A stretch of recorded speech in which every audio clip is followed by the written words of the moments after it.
नमस्कार शेतकरी मित्रांनो.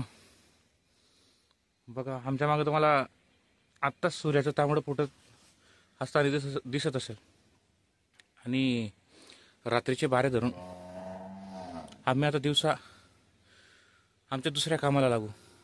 तसं जर पाहिलं तर त्याला सरकारी भाषेत ओव्हर टाईम म्हटलं जाईल किंवा कॉर्पोरेटच्या भाषेत ओव्हर टाईम म्हटलं जाईल. आणि त्या ओव्हर टाईमाचा त्या कर्मचारी वर्गाला वेगळा पैसा भेटतो. आम्हाला बघा, आमच्या मागं हा मुळा लावला आहे. हा हरभरा मी इथं ठिबकने पेरलेला आहे. तर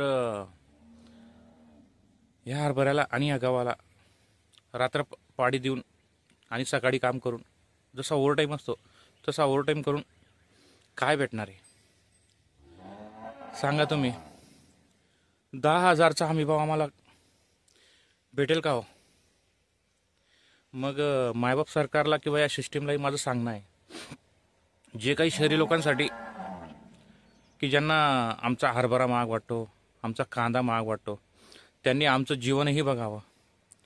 आणि कितपत योग्य आहे? आज बघा, आम्ही त्या शासकीय कर्मचाऱ्याप्रमाणे किंवा त्या एखाद्या वर्गाप्रमाणे आम्ही काम करतो. बघा तुम्ही, आत्ताच मगाशी एक मूवी रिलीज झाला पुष्पा म्हणून. तर त्याला द्यायला लोकांना 400-400, 500-500 रुपये तिकटाला होते. आणि आमचा जेव्हा कांदा निघतो, जेव्हा आमचा भाजीपाला निघतो, तेव्हा 20 रुपयाची जोडी आम्ही विकतो तेव्हा 10 रुपयाची देता का? 10 रुपयाची विकतो तेव्हा 5 रुपयाची देता का? असा मोलभाव करणारे त्यांना माझं एकच सांगणं आहे, आमच्या व्यथा जरा जाणून घ्या आणि आम्हालाही जगण्याचा अधिकार द्या. नाहीतर एक दिवस बघा, जर शेतकरी नाहीसा झाला या भूतलावरनं तर खाणार काय? आज सगळ्यात महत्त्वाचं जर असेल तर जे ते अन्न आहे. आणि तो अन्न पिकवणाराच जर असा उदासीन असेल तर कसं चालेल?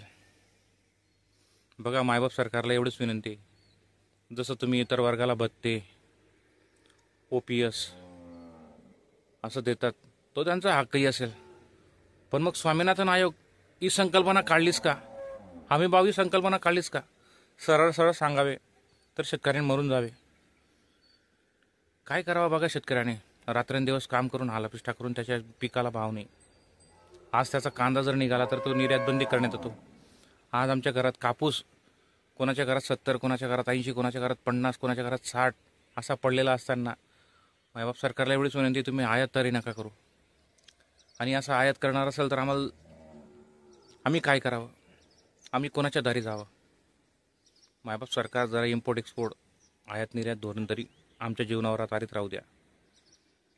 हेच मागणे. जय जवान, जय किसान.